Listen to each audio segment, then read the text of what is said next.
Lok Sabha TV देख रहे सभी दर्शकों का बहुत बहुत स्वागत है। मैं हूं आपके साथ दिलीप जगवानी। आइए खबरों का सिलसिला शुरू करते हैं। सबसे पहले नजर हेडलाइंस पर।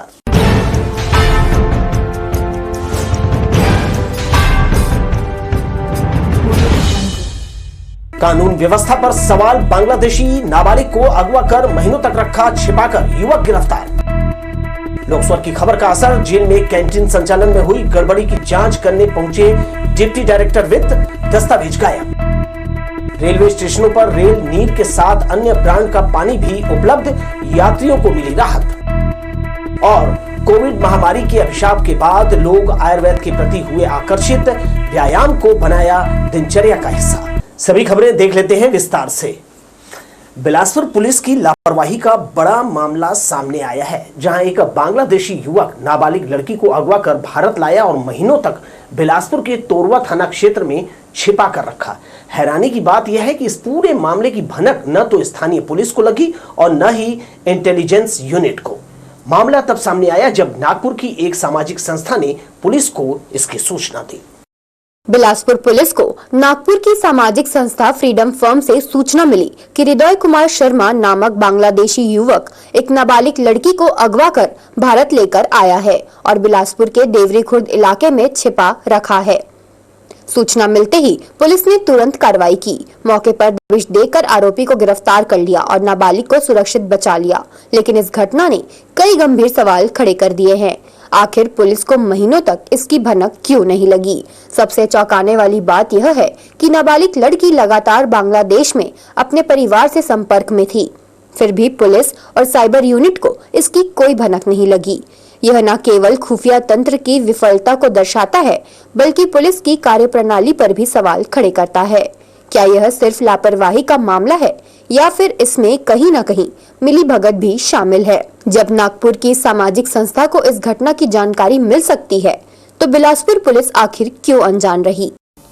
नागपुर स्थित एनजीओ फ्रीडम फर्म ने थाना तोरवा में सूचना दी कि उन्हें एक बांग्लादेश स्थित एनजीओ ने ईमेल से सूचना दी है कि एक हृदय शर्मा नामक व्यक्ति एक नाबालिग लड़की के साथ, जो कि बांग्लादेश से है, वो थाना तोरवा में देवरी खुर्द एरिया में रह रही है।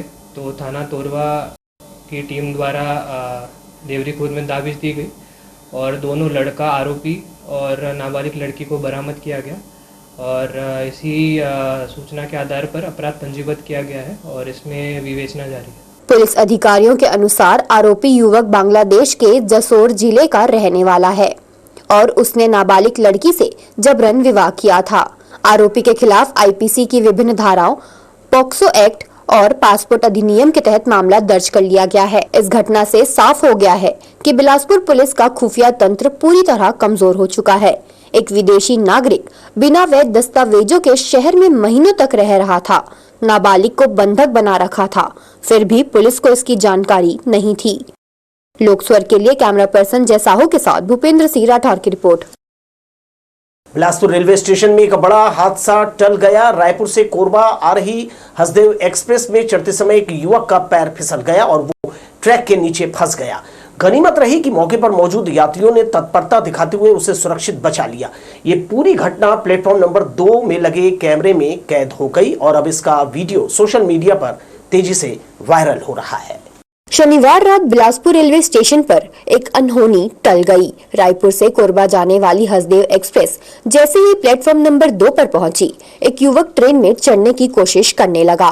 इसी दौरान उसका पैर फिसल गया और वह ट्रेन और ट्रैक के बीच फंस गया। लेकिन कहते हैं ना, सूझबूझ से बड़ा कोई हथियार नहीं होता। प्लेटफॉर्म पर खड़े यात्रियों ने बिना देर किए युवक को बचाने की कोशिश शुरू कर दी। चंद सेकंड में ही युवक को सुरक्षित बाहर निकाल लिया गया। गनीमत रही कि इस हादसे में युवक को गंभीर चोट नहीं आई। इस पूरी घटना का वीडियो अब सोशल मीडिया पर तेजी से वायरल हो रहा है। लोग यात्रियों की सतर्कता और सूझबूझ की जमकर तारीफ कर रहे हैं। बिलासपुर जोन के सीपीआरओ शुष्कर विपुल विलास राव ने भी यात्रियों से अपील में कहा है कि वे अपनी सुरक्षा को प्राथमिकता दे और नियमों का पालन करें। रेलवे यात्रियों से निवेदन करना चाहता है कि चलती गाड़ी से ना चढ़े ना उतरे, गाड़ी का स्टॉपेज तक रुके और अपनी सुरक्षा का खुद भी ध्यान रखे। इसमें अगर कुछ हो जाता है तो उसके अलावा उसके परिजनों को भी उसके वजह से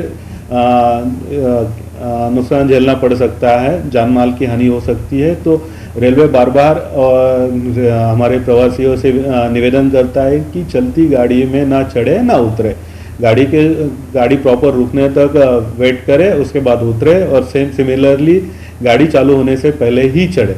इस घटना ने एक बार फिर यह साबित कर दिया कि यात्रा के दौरान पूरी सतर्कता बरतनी चाहिए। रेलवे प्रशासन भी बार बार यात्रियों से अपील करता है कि चलती ट्रेन में चढ़ने या उतरने की कोशिश ना करे, क्योंकि यह जानलेवा साबित हो सकता है। लोकस्वर के लिए कैमरा पर्सन जय साहू के साथ भूपेंद्र सिंह राठौर की रिपोर्ट।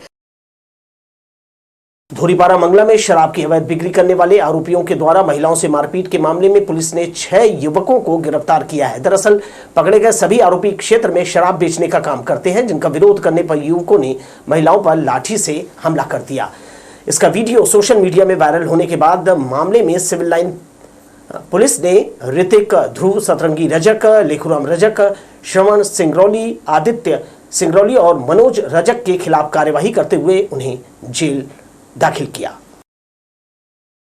और इधर सरकंडा थाना क्षेत्र में एक नाबालिग द्वारा खुलेआम तलवार लहराने और युवक पर जानलेवा हमला करने का वीडियो सामने आया है। बताया जा रहा है कि आपसी झगड़े के चलते इस वारदात को अंजाम दिया गया। वीडियो में साफ देखा जा सकता है कि नाबालिग तलवार लेकर हमलावर अंदाज में नजर आ रहा है और युवक पर हमला कर रहा है। इस घटना का वीडियो सोशल मीडिया पर तेजी से वायरल हो रहा है, जिससे इलाके में सनसनी फैल गई है। अब सवाल ये उठता है कि आखिर नाबालिग के हाथ तलवार कैसे लगी और क्या समाज में बढ़ती हिंसा को रोकने के लिए कड़े कदम उठाने की जरूरत है। ये पूरी घटना कानून व्यवस्था और पारिवारिक संस्कारों पर भी सवाल खड़े कर रही है। जिले में आर्म्स एक्ट के मामले लगातार बढ़ रहे हैं। होली के दौरान लगभग 50 से अधिक लोगों के ऊपर आर्म्स एक्ट की कार्यवाही की गई। सरकंडा पुलिस ने 1 माह पहले मारपीट के मामले में फरार आरोपी को गिरफ्तार किया है। आरोपी अमित सूर्यवंशी और उसके अन्य 2 साथियों ने लोयला स्कूल में पढ़ने वाले 9वीं क्लास के छात्र के साथ मारपीट की थी। घटना में आरोपियों ने चाकू निकालकर श्रेयंक कश्यप पर जानलेवा हमला कर दिया। पुलिस ने अपराध दर्ज कर आरोपी हर्ष उपाध्याय और समीर साहू को गिरफ्तार किया था। मामले का एक अन्य आरोपी अमित सूर्यवंशी फरार था, जिसे गिरफ्तार कर न्यायालय में पेश किया, जहां से उसे जेल भेज दिया गया। बिलासपुर केंद्रीय जेल में कैंटीन के नाम पर तत्कालीन जेल अधीक्षक और जेलर ने खूब कमाई की। लोकसभा ने मामले का खुलासा किया, जिसकी जांच शुरू हो गई है। जांच को गोपनीय रखा गया है। गृह विभाग के डिप्टी डायरेक्टर जीपी बघेल जांच के लिए बिलासपुर केंद्रीय जेल पहुंचे थे।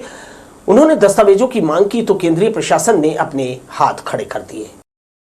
वर्ष 2016 में तत्कालीन जेल अधीक्षक एसएस तिग्गा और जेलर अजय कुमार वाजपेयी ने विभाग से बिना अनुमति लिए जेल कर्मचारी कल्याण बहुउद्देशीय सहकारी समिति मर्यादित का गठन किया और समिति को अपने नाम पर पंजीयन कराकर जेल प्रांगण में कैंटीन की शुरुआत की।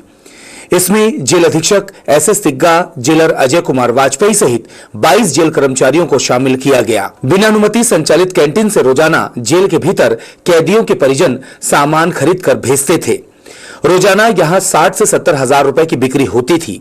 बिक्री के बाद जो लाभांश की राशि आती थी उसको समिति के सभी सदस्य आपस में बांट लेते थे। कर्मचारी कल्याण के नाम पर तत्कालीन जेल अधीक्षक और जेलर ने खूब मनमानी की। इस मामले का खुलासा लोकस्वर न्यूज के द्वारा किए जाने के बाद मामले में जेल विभाग ने जांच बैठा दी है। जेल विभाग के डिप्टी डायरेक्टर वित्त जीपी बघेल जांच करने केंद्रीय जेल बिलासपुर पहुंचे थे। उन्होंने जब वर्तमान जेल अधीक्षक खोमेश मंडावी से बहुउद्देशीय जेल कर्मचारी सहकारी समिति के दस्तावेज मांगे तो उन्होंने अपने हाथ खड़े कर दिए। दरअसल तत्कालीन जेल अधीक्षक एसएस तिग्गा और जेलर अजय कुमार वाजपेयी ने समिति को अपने नाम से पंजीयन कराया था, जिसके कारण कोई दूसरा अधिकारी उस समिति का संचालन नहीं कर सकता। वर्ष 2023 में तत्कालीन जेल अधीक्षक एसएस तिग्गा और जेलर अजय कुमार वाजपेयी का ट्रांसफर होने के बाद दोनों अधिकारियों ने समिति के दस्तावेज गायब कर दिए। ऐसा हम इसलिए कह रहे हैं क्योंकि बिलासपुर केंद्रीय जेल में बहुउद्देशीय जेल कर्मचारी कल्याण सहकारी समिति के दस्तावेज मौजूद नहीं है। वर्तमान जेल अधीक्षक का कहना है कि दोनों अधिकारियों के स्थानांतरण होने के बाद उन्होंने दस्तावेज जेल में जमा नहीं किया, जिसके कारण उन्होंने अवैध रूप से संचालित कैंटीन को बंद कर दिया। अब सवाल यह उठता है कि अगर सब कुछ ठीक ठाक था तो तत्कालीन समिति के पदाधिकारियों ने जेल में विधिवत दस्तावेजों को जमा क्यों नहीं किया। वर्ष 2016 में शुरू की गई कैंटीन से अब तक 4,54,18,959 रुपए की खरीदी बिक्री हुई है, जो कि सूचना के अधिकार में आय पत्रक के रूप में दस्तावेज प्राप्त हुए हैं। लोकसभा टीवी के लिए आशीष मौर्य की रिपोर्ट। रायपुर के खरोरा स्थित आईटीबीपी कैंप से एक सनसनीखेज मामला सामने आया है, जहां आरक्षक सरोज यादव ने अपने ही एएसआई देवेंद्र कुमार दाहिया पर 18 राउंड फायरिंग कर उनकी हत्या कर दी। इस वारदात से पूरे कैंप में हड़कंप मच गया। गोलीबारी के दौरान कैंप में मौजूद आईटीबीपी के जवानों ने जमीन पर लेटकर अपनी जान बचाई। किसी तरह जवानों ने कड़ी मशक्कत के बाद आरोपी आरक्षक को काबू में किया और रस्सियों से बांध दिया। फिलहाल आरोपी को पुलिस के हवाले कर दिया गया और मामले की जांच की जा रही है।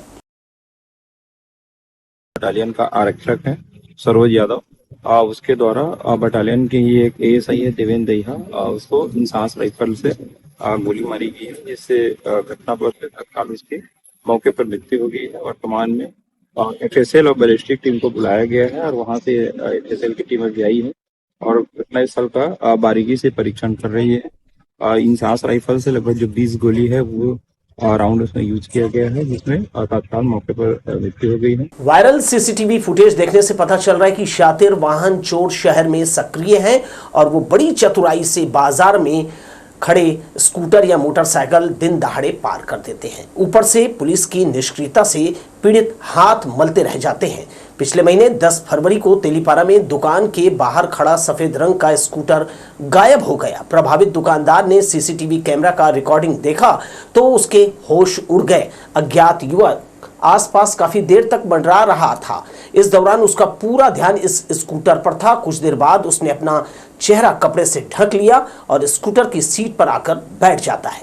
किसी को शक नहीं हो इसके लिए वो शातिर चोर अपने मोबाइल से किसी से बात करने का नाटक करता है, फिर बड़े आराम से स्कूटर में लगी चाबी आन कर वाहन समेत चंपत हो जाता है। 1 लाख से अधिक कीमत का वाहन वापस मिलने की आस खोता जा रहा व्यापारी कोतवाली थाना के चक्कर लगाते थक चुका है। 1.5 महीना हुए पुलिस इस चोर को तलाश नहीं कर पाई है, जबकि पीड़ित व्यापारी ने उसे उनका जो वीडियो फुटेज है वो कब का पुलिस को मुहैया करा दिया है। और इधर तखतपुर थाना क्षेत्र के अंतर्गत जनकपुर रोड के पास तलवार लेकर आने जाने वालों को डराने धमकाने वाले 2 बदमाशों को पुलिस ने गिरफ्तार किया है। पकड़ा गया आरोपी नरेश सिंह ठाकुर और राजा ध्रुव तलवार दिखाकर दहशत फैला रहे थे। मामले की सूचना पुलिस को मिलते ही दोनों आरोपियों को घेराबंदी कर गिरफ्तार किया गया। इनके खिलाफ 25-27 आर्म्स एक्ट की कार्यवाही की गई है। गर्मी के बढ़ते तापमान के बीच रेल यात्रियों के लिए एक राहत भरी खबर आई है। अब रेलवे स्टेशनों पर सिर्फ रेल नीर ही नहीं बल्कि किनले, अमरकंटक और शिवनाथ ब्रांड का पानी भी उपलब्ध होगा। यह निर्णय दक्षिण पूर्व मध्य रेलवे ने रेल नीर की आपूर्ति में आई कमी को देखते हुए लिया है, जिससे यात्रियों को अब पानी की किल्लत से राहत मिलेगी। अब तक रेलवे स्टेशनों में केवल रेल नीर बेचने की बाध्यता थी, लेकिन बिलासपुर के सिरगिट्टे स्थित रेल नीर प्लांट के बंद होने के कारण रेलवे में पानी की सप्लाई बाधित हो गई थी। नागपुर से पानी की आपूर्ति की जा रही थी, लेकिन मांग के अनुसार पर्याप्त पानी उपलब्ध नहीं हो पा रहा था। रेल नीर की कमी और यात्रियों की बढ़ती शिकायतों को देखते हुए रेलवे प्रशासन ने अब किनले, अमरकंटक और शिवनाथ ब्रांड का बोतल बंद पानी बेचने अनुमति दे दी है। रेलवे ने इन ब्रांड की बिक्री के लिए 2 साल यानी 2027 तक की अनुमति दी है। खास बात यह है कि रेल नीर की तरह ही इन ब्रांडों के पानी की कीमत भी 15 रुपए तय की गई है, जिससे यात्रियों की जेब पर कोई अतिरिक्त बोझ नहीं पड़ेगा। जोन के सीपीआरओ शुष्कर विपुल विलास राव ने बताया कि यात्रियों की सुविधा को ध्यान में रखते हुए हमने किनले, अमरकंटक और शिवनाथ ब्रांड के पानी को बेचने की अनुमति दी है। इससे गर्मी के दौरान यात्रियों को किसी भी तरह की दिक्कत नहीं होगी। एसईसीआर में रेल नीर के अलावा अभी और 3 ब्रांड अप्रूव हुए हैं, जो कि अमरकंटक, शिवनाथ और किलने ब्रांड है। किलने ब्रांड पूरे एसईसीआर में बिक सकता, उसके पानी अवेलेबल हो सकता है। शिवनाथ रायपुर डिवीजन के लिए है और अमरकंटक बिलासपुर छत्तीसगढ़ में जो रेलवे स्टेशन आते हैं उनके लिए अप्रूव्ड है। रेल नीर सारे स्टेशंस पे अवेलेबल नहीं होता, वो कुछ मेजर स्टेशंस होते हैं जो उसके लिए रेल नीर ओनली स्टेशंस बोलते हैं। इनके अलावा जो स्टेशन है जहाँ पे कैटरिंग स्टॉल्स वगैरह अवेलेबल है उसके लिए ये पानी अवेलेबल हो जाएगा और ये 2 साल के लिए अप्रूव्ड है।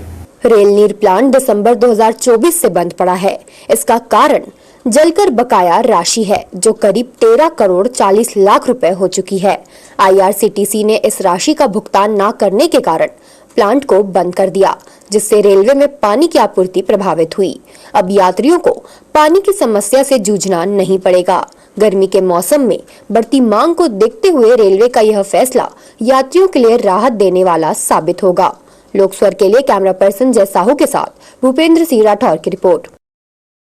बिलासपुर रेलवे स्टेशन पर यात्रियों के लिए एक नई और अनूठी सुविधा शुरू की गई है। रेलवे स्टेशन पर ऑटोमेटिक फूड वेंडिंग मशीन लगाई गई है, जिससे यात्री ऑनलाइन पेमेंट कर खुद ही अपना मनपसंद सामान खरीद सकते हैं। बिलासपुर रेलवे स्टेशन के प्लेटफॉर्म नंबर 1 पर वातानुकूलित प्रतीक्षालय के सामने सोमवार को ऑटोमेटिक फूड वेंडिंग मशीन का उद्घाटन किया गया। अब यात्रियों को खाने पीने के सामान के लिए लाइन में लगने की जरूरत नहीं होगी, न ही ओवर चार्जिंग की चिंता रहेगी। इस मशीन को खास तौर पर यात्रियों की सुविधा और समय बचाने के लिए लगाया गया है। यात्री इस मशीन से chips, biscuit, mixture, cold drink और पानी की बोतल आसानी से खरीद सकते हैं। मशीन पूरी तरह ऑटोमेटिक है और इसे ऑपरेट करने के लिए कोई व्यक्ति मौजूद नहीं होगा। यात्रियों को मशीन के सामने लगे स्कैनर से QR कोड स्कैन करना होगा। इसके बाद मोबाइल स्क्रीन पर सभी उपलब्ध सामान की लिस्ट आ जाएगी। यात्री अपनी पसंद का सामान और उसकी संख्या चुन सकते हैं। फिर UPI पेमेंट करना होगा। पेमेंट पूरा होते ही मशीन के नीचे लगे प्लेट बॉक्स में सामान आ जाएगा। बिलासपुर रेलवे स्टेशन पर अब यात्रियों को फास्ट और झंझट मुक्त सर्विस मिलेगी। रेलवे की यह नई पहल यात्रियों के सफर को और भी आसान बनाएगी। लोकस्वर के लिए कैमरा पर्सन जय साहू के साथ भूपेंद्र सिंह राठौर की रिपोर्ट। जन दर्शन में जिले के आम लोगों के साथ ही बुजुर्ग महिलाएं और किसान अपनी समस्या के निराकरण के लिए कलेक्टोरेट पहुंचे। जन दर्शन में तखतपुर ब्लॉक के ग्राम पंचायत खजुरी नवा गांव के ग्रामीणों ने मिडिल स्कूल शुरू करने के लिए आवेदन दिया। उन्होंने बताया कि गांव की जनसंख्या लगभग 4000 है। यहां 3 प्राथमिक शाला है। खजुरी नवा गांव और बिनौरी में मिडिल स्कूल नहीं होने के कारण बच्चों को काठाकोनी या देवरी खुर्द तक स्कूल जाने में दिक्कतों का सामना करना पड़ता है। कलेक्टर ने आवेदन जिला शिक्षा अधिकारी को प्रेषित करते हुए आवश्यक कार्यवाही के निर्देश दिए। इसी गांव के लोगों ने निस्तारी तालाब से बेजा कब्जा हटाने की मांग की। उन्होंने बताया कि बंधियारपाड़ा के ही एक व्यक्ति ने बलपूर्वक तालाब के उत्तर दिशा में बेजा कब्जा कर लिया है। कलेक्टर ने इस मामले की जांच SDM तखतपुर को करने के लिए निर्देशित किया है। ग्राम भरारी निवासी सुशीलाबाई ने अपनी जमीन पर बेजा कब्जा करने की शिकायत की। इसी तरह कोटा ब्लॉक की चपोरा निवासी फरियादी उर्मिलाबाई ने कलेक्टर से मुलाकात कर मुआवजा राशि दिलाने मांग की। उन्होंने बताया कि रतनपुर से केंदा मार्ग में उनकी जमीन प्रभावित हुई है। भू अर्जन में किए गए प्रकाशन सूची में उनका नाम अंकित नहीं हुआ है। कलेक्टर ने इस आवेदन को SDM को सौंपते हुए निराकरण के आदेश दिए हैं। विधानसभा और नगरीय निकाय के निर्वाचन के लिए यहां भेजी गई मशीन मध्य प्रदेश सरकार से किराए पर ली गई थी, जिसे चुनाव के बाद मध्य प्रदेश के शहडोल के लिए रवाना कर दिया गया। इसे लोड करने के लिए श्रमिकों को सुबह से बुला लिया गया था। ट्रक दोपहर के बाद यहां पहुंची। निर्वाचन आयोग द्वारा मध्य प्रदेश से किराए पर ली गई EVM मशीन अब वापस जाने लगी है। ट्रक में इसे लोड करने नगर निगम के अतिक्रमण दस्तों के कर्मचारियों को सुबह से बुला लिया गया था, लेकिन ट्रक दोपहर के बाद यहां पहुंची। तब कहीं जाकर भूखे प्यासे बैठे कर्मियों की जान में जान आई। इन मशीनों को निर्वाचन कार्यालय के पीछे बनाए गए स्ट्रांग रूम में रखा गया। जानकार बताते हैं कि चुनाव के दौरान किराए पर लिए गए इन मशीनों का उपयोग नहीं किया गया। यहाँ उपलब्ध EVM से ही पूरा निर्वाचन संपन्न हो गया। बताते हैं कि इन मशीनों को आयोग ने एहतियातन के तौर पर यहाँ भेजा गया था। इसे मध्य प्रदेश के शहडोल जिले के लिए रवाना किया गया। लोकस्वर के लिए कैमरा पर्सन सतीश साहू के साथ किशोर श्रीवास्तव की रिपोर्ट।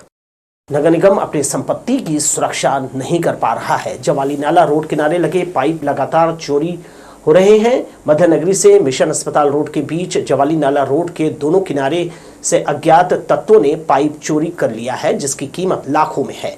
भारी वाहनों का प्रवेश रोकने सड़क के दोनों सिरे पर लगाया गर्डर भी गायब कर दिया। लोहे के सैकड़ों मीटर पाइप चोरी होने की नगर निगम के अफसरों को खबर तक नहीं है। चालकों की सुरक्षा के लिए लगी सरकारी संपत्ति ऐसे ही गायब होती जा रही है। कोविड की महामारी की त्रासदी झेलने के बाद आम जन स्वास्थ्य को लेकर जागरूक हो गए हैं। वे अंग्रेजी की बजाय आयुर्वेद चिकित्सा की ओर आकर्षित हुए हैं। आयुर्वेद महाविद्यालय में छात्र छात्राएं महर्षि चरक च्यवन ऋषि की परंपरा में प्राकृतिक चिकित्सा की पढ़ाई कर रहे हैं। कोविड महामारी के अभिशाप के बाद तेजी से चिकित्सा पद्धति में परिवर्तन आया है। अब पीड़ित छोटी मोटी समस्याएं होने पर काढ़ा, लहसुन, अदरक, हल्दी, गिलोय, तुलसी, काली मिर्च, सोंठ की पत्ती का उपयोग करने लगे हैं। इम्यूनिटी सुधारने के लिए सुबह की सैर और हल्का व्यायाम दिनचर्या का हिस्सा हो गया है। लोग तेजी से एलोपैथी के मुकाबले आयुर्वेद के प्रति आकर्षित हुए हैं। आजकल मुझे लगता है कुछ दिनों में आयुर्वेद का ही प्रचलित होगा। मुझे लगता है आयुर्वेद में सब वो शक्ति है जिससे हम स्वस्थ रह सकते हैं।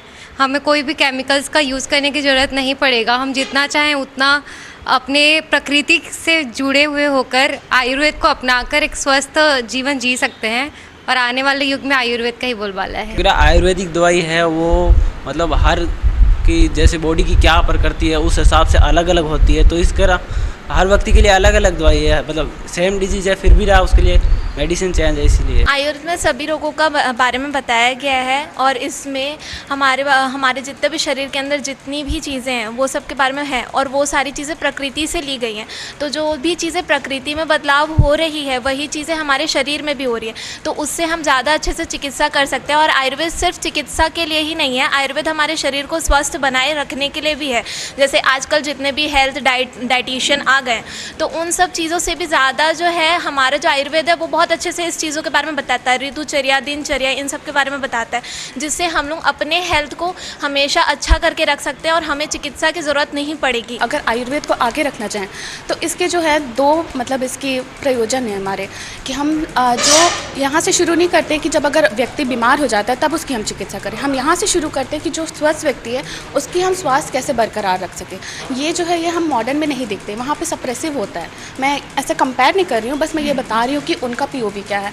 मतलब हमारे में जैसे है कि हम अगर मैं स्वस्थ हूँ, अगर जो कि नहीं हूँ बट हाँ लेकिन मानते हैं अगर मैं स्वस्थ हूँ तो अपने और कैसे रख सकती हूँ। जैसे वो सुहानी बोली है आपसे कि ऋतुचर्या, दिनचर्या, ये सब का पालन करके, ये सब हम तब आजकल फॉलो कर रहे हैं जब हमको कोई डिसीज़ हमारी डायग्नोस हो चुकी है। अथर्ववेद जैसे उपनिषद में प्राकृतिक चिकित्सा का वर्णन मिलता है। आयुर्वेद चरक, धन्वंतरी, पतंजलि, सुश्रुत जैसे ऋषियों ने लिखे हैं। यही कारण है कि आयुर्वेद शिक्षा की ओर नई पीढ़ी का रुझान बढ़ा है। आयुर्वेद चिकित्सा में रोग ही ना हो इसके उपाय बताए गए हैं। एलोपैथी में रोग होने के बाद चिकित्सा की सुविधा है, लेकिन मौजूदा पीढ़ी अंग्रेजी दवाओं के साइड इफेक्ट से बचने के लिए प्राकृतिक चिकित्सा की ओर बढ़ रही है। कैमरा पर्सन सतीश साहू के साथ किशोर श्रीवास्तव, लोक स्वर, बिलासपुर। इधर करीब 3 दशक बाद 5वीं 8वीं कक्षा के लिए बोर्ड एग्जाम का नियम फिर लागू कर दिया है। इस सत्र की परीक्षा सोमवार से शुरू हुई। 5वीं के विद्यार्थियों के लिए पहले दिन गणित की परीक्षा आयोजित की गई, जिसमें 90% उपस्थिति रही। इस दौरान सभी केंद्राध्यक्ष बदल दिए गए।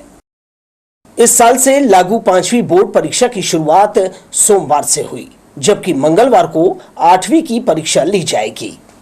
माध्यमिक शिक्षा मंडल के निर्देश पर सभी केंद्राध्यक्ष बदल दिए गए हैं, जबकि बच्चों ने अपने स्कूल से ही परीक्षा दी।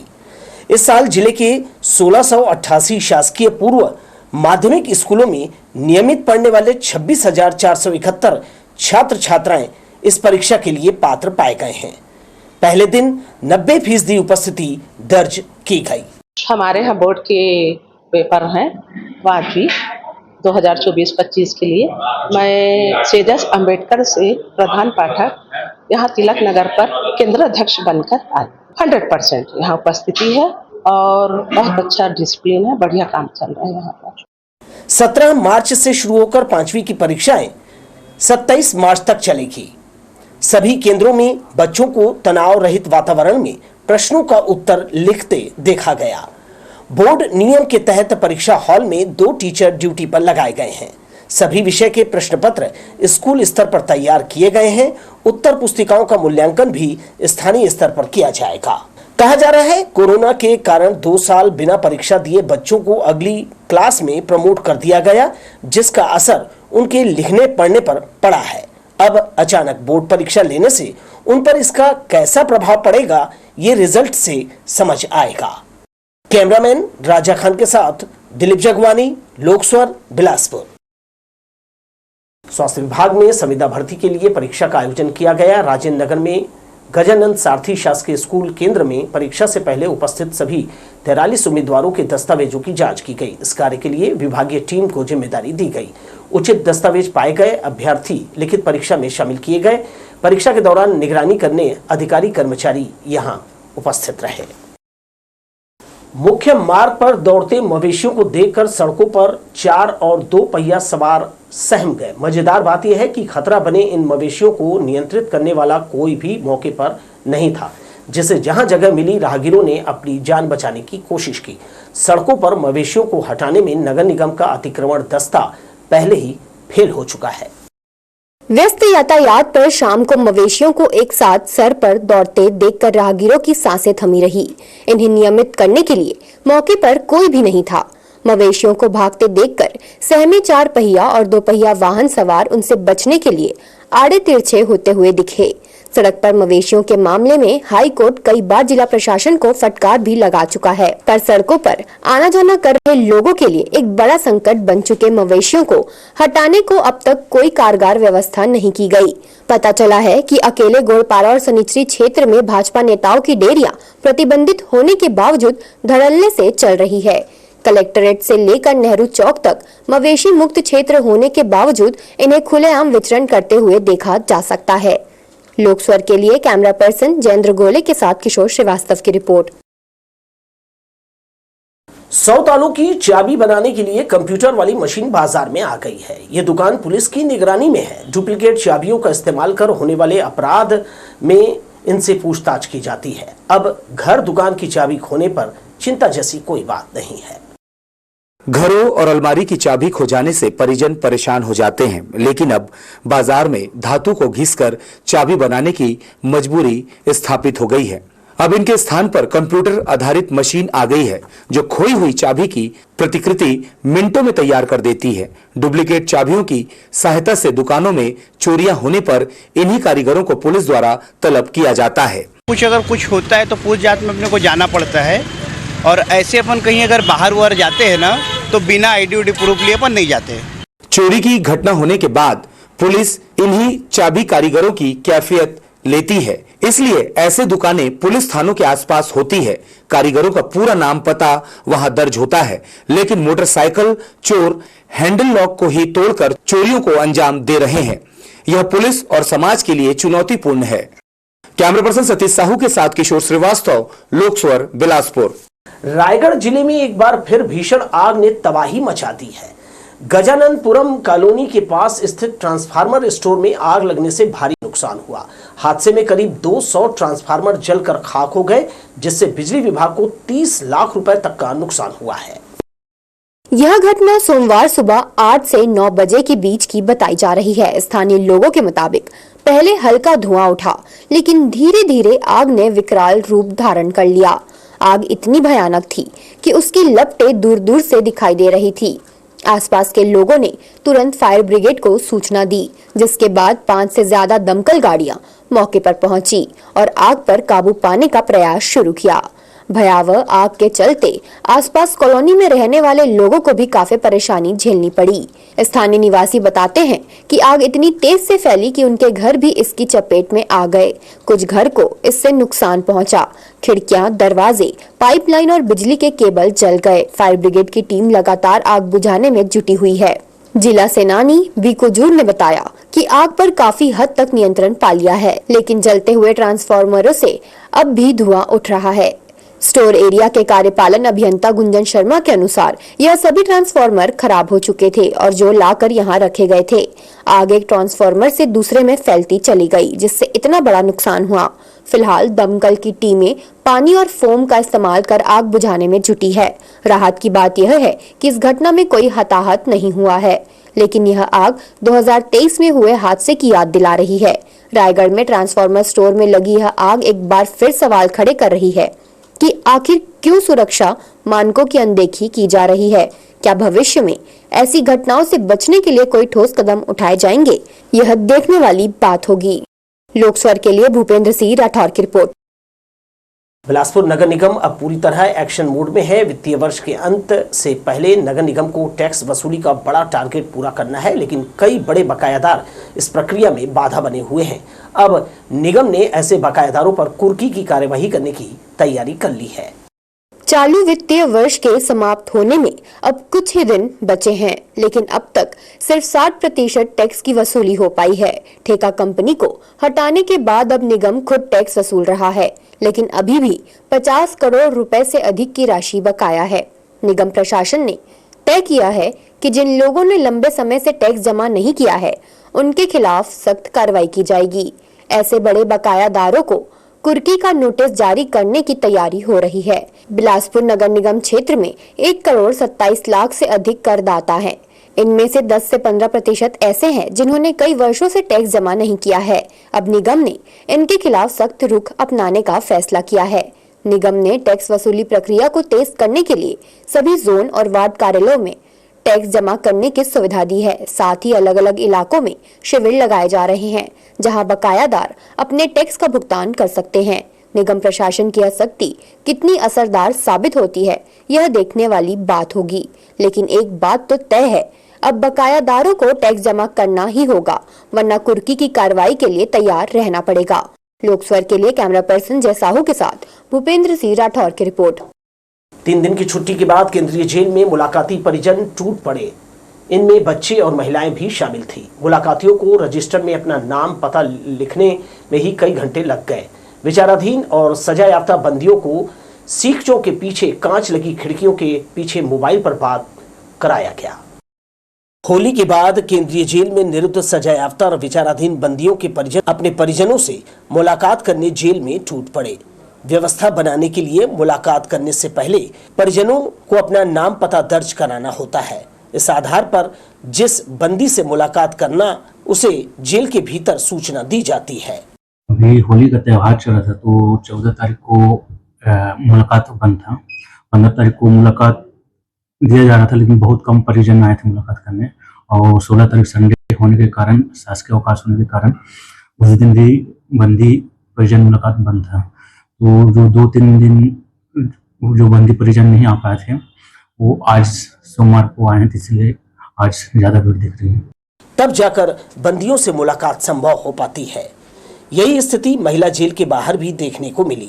यहाँ एक काउंटर में मुलाकाती परिजनों के मोबाइल भी जमा कराए जा रहे हैं। वहीं जेल प्रहरी इन पर अपनी नजर जमाए हुए हैं। होली पर्व पर 3 दिनों की छुट्टियां होने के कारण ये स्थिति बनी है। यहाँ कई गंभीर मामलों में विचाराधीन बंदी भी हैं, जिन्हें कड़ी सुरक्षा के बीच मुलाकात के लिए बैरक से लाया जा रहा है। लोकस्वर के लिए कैमरामैन सतीश साहू के साथ किशोर श्रीवास्तव की रिपोर्ट। चुनाव के समय से लेकर हिंदू मुसलमान सियासी गलियारों में बड़ा मुद्दा रहा हो, लेकिन बाजार में ईद के पहले ही बनारस की सेवइयों की खुशबू फैल गई है। इनमें फैनी और लच्छा सेवइयों के साथ साथ मेवों की दुकानें सज गई है। रमजान का महीना चल रहा है। ईद में अभी एक पखवाड़े का समय बचा है। देश में इस समय सियासत पर हिंदू मुसलमान निशाने पर है। वहीं अवध से आ रही लच्छा और फेनी की सुगंध जातीय दूरियों की 4 दीवारियों को गिरा रही है। ईद से पहले ही गोल बाजार में जायकेदार सेवइयों की दुकानें सज गई है, जहां हर वर्ग के लोग इसे खरीद रहे हैं। ये इलाहाबाद का लच्छा सेवई है, ये डबल फ्राई है बनारस की, और वो सूद फेनी है, वो भी इलाहाबाद की है। वो ईद का त्यौहार के लिए ना लोग बाग लेके जाते हैं, दूध गर्म करके काजू किशमिश डाल के इसको डाल के सीधा खाते हैं।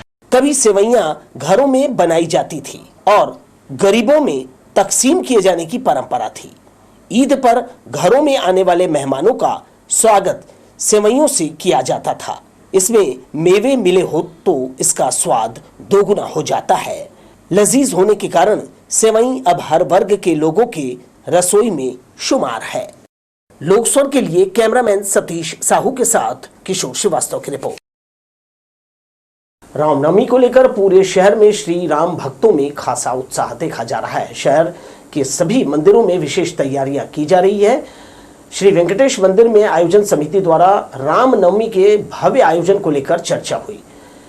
इसमें शोभा यात्रा, भजन कीर्तन, प्रसाद वितरण और सुरक्षा व्यवस्था पर राय शुमारी की गई। बैठक में भगवान वेंकटेश राम दरबार रामानुज स्वामी की झांकी आकर्षक ढंग से निकालने का निर्णय लिया गया है। शोभा यात्रा को दर्शनीय बनाने के लिए आदिवासी नृत्य, डंडा नाच दल भी बुलाने पर चर्चा हुई। इस मंदिर से 6 अप्रैल को रामनवमी की शोभा यात्रा नगर भ्रमण के लिए गाजे बाजे के साथ निकाली जाएगी। भगवान श्री राम के जन्मोत्सव पर निकलने वाली शोभा यात्रा एवं कीर्तन मेला के आयोजन हेतु यह बैठक आज रविवार को रखी गई है। इस बैठक में शोभा यात्रा के कार्यक्रम की रूपरेखा तय की गई, विभिन्न झांकियों की रूपरेखा तय की गई है।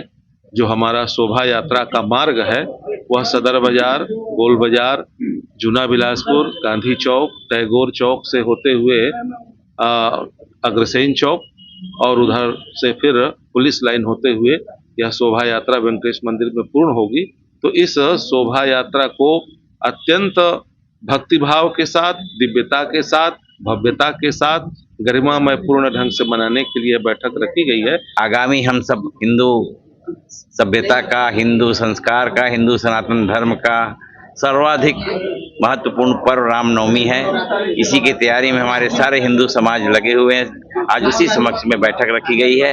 आप सबको, सभी को राम भगवान के उस दिन यात्रा में आप शामिल हों, यही है मेरे निवेदन। झन जावे परदेस कहानी हमर गांव के 21 मार्च को प्रदेश के 50 सिनेमाघरों में एक साथ प्रदर्शित होने वाली है।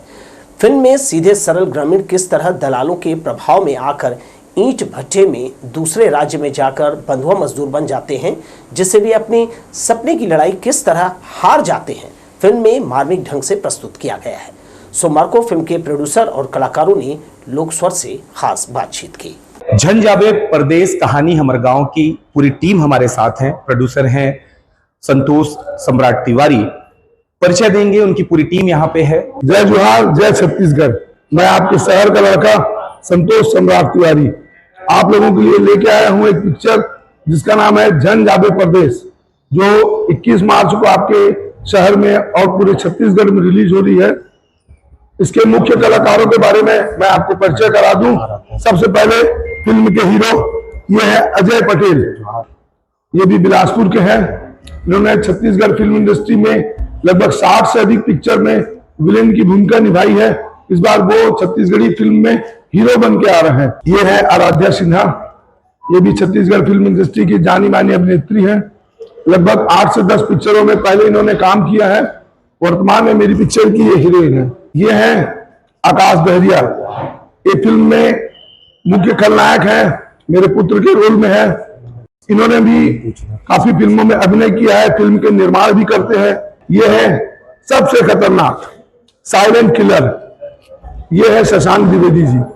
ये इस पिक्चर में एक बहुत महत्वपूर्ण भूमिका में है। ये है सुनील मिश्रा जी, ये इस फिल्म में हीरो के खास दोस्त का रोल कर रहे हैं और बहुत अच्छे कलाकार हैं, नवोदित अभिनेता है, बहुत मेहनती कलाकार हैं। ये हमारे अजय शर्मा जी हैं, फिल्म के कर्णधार, फिल्म में एक सरपंच की भूमिका निभा रहे हैं, जो फिल्म की कहानी के बिल्कुल इर्द गिर्द इनके इर्द गिर्द कहानी घूमती है और पिक्चर में ये बहुत ही जबरदस्त रोल कर रहे हैं। ये अभी तक कम से कम 20 से 30 पिक्चर में काम कर चुके हैं। ये है फिल्म की निर्मात्री श्रीमती संध्या तिवारी, मेरी धर्म पत्नी। नारी शक्ति को सम्मान देते हुए इनका नाम फिल्म के पोस्टर के सबसे ऊपर में रखा गया है, जो कि हमारे यहाँ कहा गया है कि जहाँ नारी की पूजा होती है, नारी को सम्मान मिलता है, वहां से हम देवता और सफलता निवास करती है। फिल्म के प्रोड्यूसर संतोष सम्राट तिवारी, ये बताएंगे कैसे आपके माइंड पे आया कि मुझे फिल्म बनाना है, क्योंकि अश्लीलता का ये दौर है, लोग मार काट देखना चाहते हैं और आप समझ रहे हैं फिल्म किस तरीके से जो लोगों चाहते हैं उससे ही जस्ट विपरीत है। कहीं ना कहीं समाज को मैसेज देने की बात इसमें है, मजदूरों की जुबान आप बने हैं इसमें। क्या हुआ भैया, देखिए कुछ साल पहले की बात है, लगभग 1-1.25 साल पहले मैं अपने गांव के एक हमारे रिश्तेदार हैं, काका जी लगते हैं, पढ़े लिखे व्यक्ति हैं पुराने समय के, उनको लेके मैं एक छत्तीसगढ़ी पिक्चर देखने गया। पिक्चर देखने के बाद काका बहुत निराश हुए और बाहर निकलते हुए बोले, क्या बनाते हो आप लोग यार पिक्चर? बोले समाज में केवल प्यार माया ये सब जो बाहरी दिखावा है, आभासी दुनिया, उससे बाहर निकलो। बोला फिर बोले छत्तीसगढ़ में लगभग 5 से 10 लाख लोग हर साल पलायन के लिए बाहर जाते हैं। उन्होंने मुझे चैलेंज किया। चैलेंज करने के बाद बोला यदि तुम कहानी लिखते हो और मुझे पसंद आती है तो मैं अपनी तरफ से आपको 5 लाख रुपए दूंगा इस पिक्चर को बनाने के लिए। स्टोरी बहुत हट के लगी, लेकिन इस मूवी में आपको एंटरटेनमेंट भी मिलेगा, मसाला भी है, मैसेज भी है, रोमांटिक भी है, इमोशनल भी है। ये है शशांक द्विवेदी जी। इनकी भूमिका मजदूरों को लालच देने की है। जो गांव के जो भोले भाले मजदूर होते हैं उनको किस तरीके से दूसरे प्रदेश में ले जाया जाता है, तो जो प्रलोभन देने की जो प्रक्रिया होती है वो ये पूरा अदा करते हैं। इस फिल्म को जरूर देखें। 21 मार्च को प्रदेश के 50 सिनेमा घरों में एक साथ ये फिल्म रिलीज होने वाली है। एक मैसेज सरकार को, जो सरकार पलायन को रोकने के लिए जो प्रयास करती है, करोड़ों रुपए उसके पीछे खर्च करती है, ऐसे मजदूरों को संदेश देने के लिए। कैमरा पर्सन जयेंद्र गोले के साथ आशीष मौर्य, लोकस्वर, बिलासपुर।